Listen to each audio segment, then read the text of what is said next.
Very little of what I'm saying up here is being met with acceptance. Fair enough. Skepticism is good. You know, you don't have to believe the stuff I say. I will try in the second half of the class to convince you of the rectitude of some of what I've said. I won't say. I think it's too much to try to aim for all of what I've said. I think that hole is too deep from which to emerge, but I'll try for some of what I've said to try and convince you that what we're doing here is an exercise of some value. Let me just quickly pick up a point that was made in the beginning of the, during the break by who? Hilda. Hilda. Okay, so Hilda is one of the people who doesn't believe. No, I do. Let's say I don't want to say that I do. I wanted to clarify it for my own purposes. Okay, but your question was essentially this, right? We know from the reading that there are coercive mechanisms that make this market function. And those coercive mechanisms are, for example, quality control points and contracts, right? There's a legal contractual environment. If everybody was trustworthy and kept their word, there would be no need for lawyers. So as soon as we see a contract, we know that what we're looking at is a moral hazard problem, right? So one of the things that we can conclude is where those contracts are being signed, and in our case at hand, those contracts are being signed by agents of the firm with local granary owners in Egypt to procure supply, right? Which is to say that they're taking place then quite a long way down the supply chain. That is the limit of the firm. That is where the firm stops and the free market, the open market, begins. So in other words, when you enter into a transaction with somebody in the external market to protect against moral hazard, you sign a contract which binds the person to the terms agreed to. The question then that Hilda had was, what are the coercive mechanisms that exist internally to the firm to prevent both moral hazard and adverse selection on the part of the agents, right? That's the question that was at hand. How, in other words, do we compensate for the potential of the agency represented by the firm to produce bad outcomes as a result of misaligned interests? It's a complicated way of saying, how do we know that people being looking for you aren't going to simply take your money and do something bad with it? Well, the argument, and this is I think what's important to the case of Rome, I made the note that Rome had access to it, trust, reputation, positive incentive. And it's worth noting that after that market collapsed, it didn't come back, which means that the trust and reputation and positive incentive available to Rome was not available to it later on, nor in fact for a very long time thereafter, because it's not until much, much later that we start to see markets or a firm-driven market response, anything like this in the world. It's not until the early modern, or even modern era, 18th, 19th century. The idea of a multinational firm we might start to position in the 18th century. So for a long period of time, those mechanisms are not available. Well, what was it that the Romans had that then subsequently disappeared? And that's what, to go back to Johannes' question was, which was, isn't this perhaps just dumb chance, right? That was the thing you said right at the beginning. How do we know this isn't just some lucky thing? What they had was the social network in which the former slaves, as noted, we talked about the freedmen. When the freedmen were given their freedom, it's referred to as manumission. So when they were given their freedom by their former owners, they then became loyal agents of those owners. The owners themselves are these powerful Roman families who represent the capital. They're the equites and the senators, the people who have the accumulated capital within the system, and their freedmen then become loyal agents, able to use that capital effectively. What was it that bonded those former slaves to their former owners? It might seem to us perhaps a bit odd, counterintuitive, weird. But someone like Catalina, who spends her entire life working for the man, in servitude as a slave because she was captured somewhere and brought to Rome and sold, should then, after, say, 30 years of working for Jason, uh-oh, have I poured some gasoline on a flame there? It's just role-playing, Jason, it's just role-playing. We role play all the time. Okay.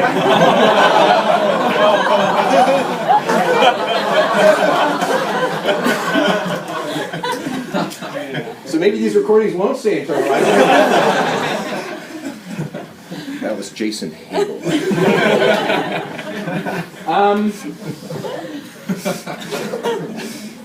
Why then would Catalina turn around and give her undying loyalty to Jason?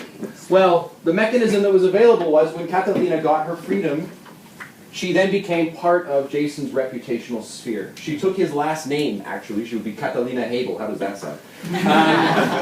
Sounds good to me.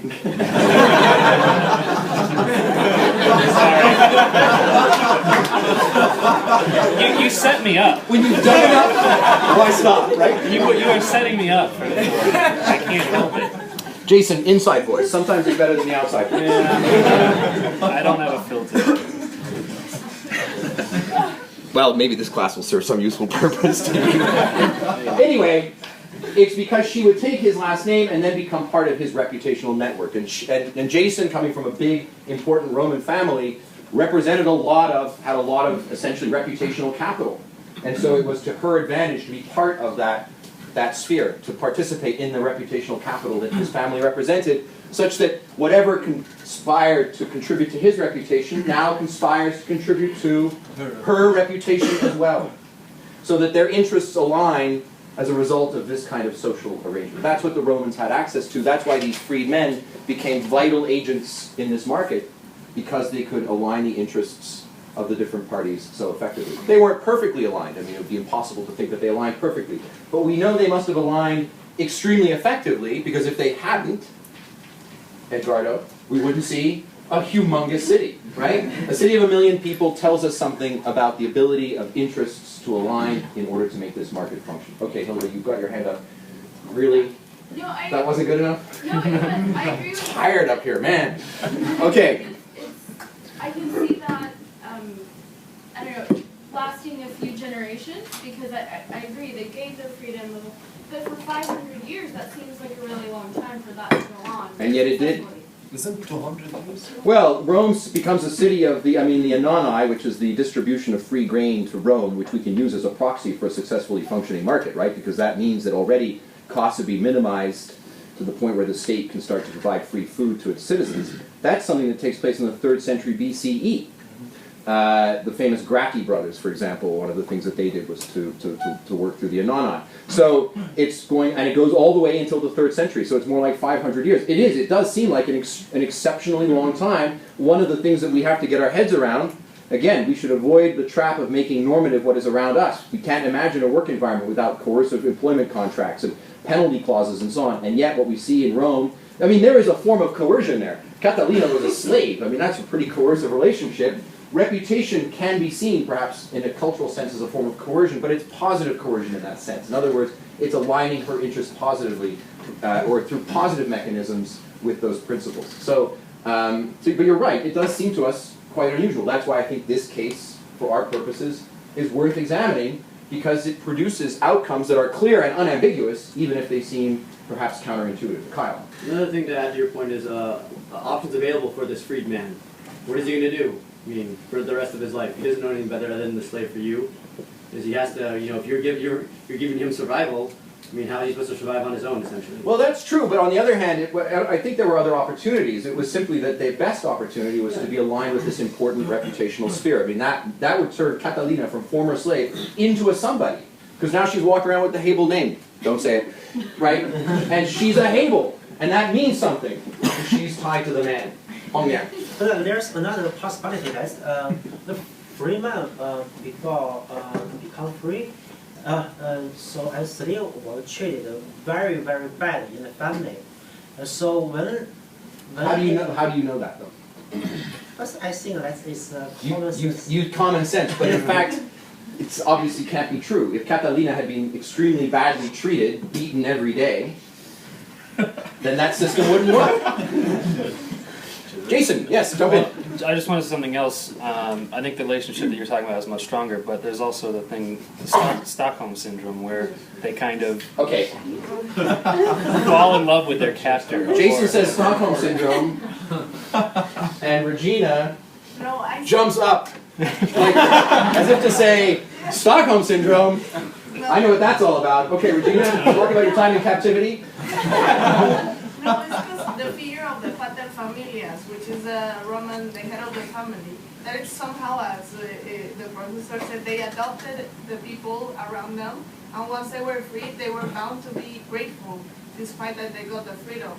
And it was like they Well, were not really- necessarily, not even grateful, simply Yeah. they got benefits from it. I think the important thing here for us to note is that slavery as an institution in Rome is not what we perhaps might think of it as people being chained together, working in the fields, or that kind of thing. Slavery was a very pervasive social institution in Rome, and there were gradations. If you were working as a slave in somebody's household inside, you were often a very trusted member of the family, you had access to the inner sanctum of the villas and so on. There were other slaves who were toiled away in the fields. Those people were unlikely to become the kinds of agents that we're seeing. So slavery is not a monolithic condition. Hong Yang, you're quite correct. Some slaves, no doubt, were maltreated. But other slaves became important within the family networks, and as a result of that, required, if you will, a kind of participation in that family network. Yes, sir? Well, if we talk about the slaves, the freedmen, they became like like general managers. Yeah, of the like you, company, MBA students. Like, and owners of the capital, like stakeholders, shareholders. Shareholders, yeah. Right? But there were a bunch of peoples underneath the general managers that actually executed, like, I don't know, chief of logistics or something like this. And how they incentivize those people, and because they weren't slaves, they were like contracted. So in other words, how did this umbrella, this domestication of transaction how costs, the organizational structure. transaction costs work? Well, much in the same way that a modern managerial context might work. So that if you have trusted managers who know what they're doing and they're in the field, right, one of the things that you can count on is that they will develop then the local kind of networks necessary in order to optimize outcomes. So it doesn't mean you have to have, say, 1,000 slaves and then create a company of 1,000 people. You need to have essentially a top-level management who's trusted enough so that their oversight is sufficient in order to produce good outcomes. Yes?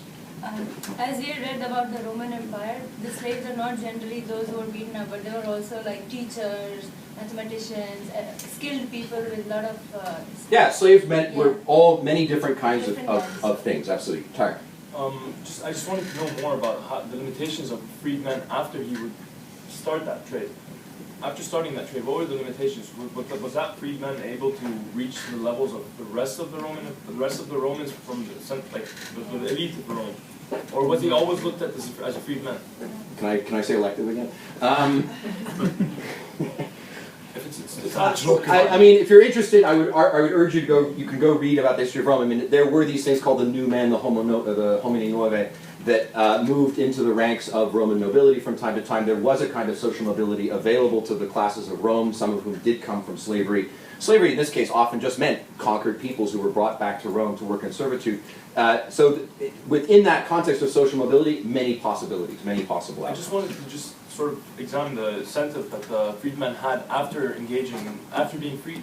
Incentive in terms of how that incentive The incentive is essentially that the capital represent these sources of social power in the system. And they have huge reputational capital. Your ability to participate or to take advantage of that reputational capital is an extraordinarily strong positive incentive, right? It's much better off to be under Jason's name than your own, where his name carries a lot of weight around the empire because he is known, his family has been around for hundreds of years, traces all the way back to Romulus and Remus to be part of that sphere, gives you tremendous credibility and a lot of your own capital that then you can expend in the market. I'm going to run out of time. I know this already. It depresses me.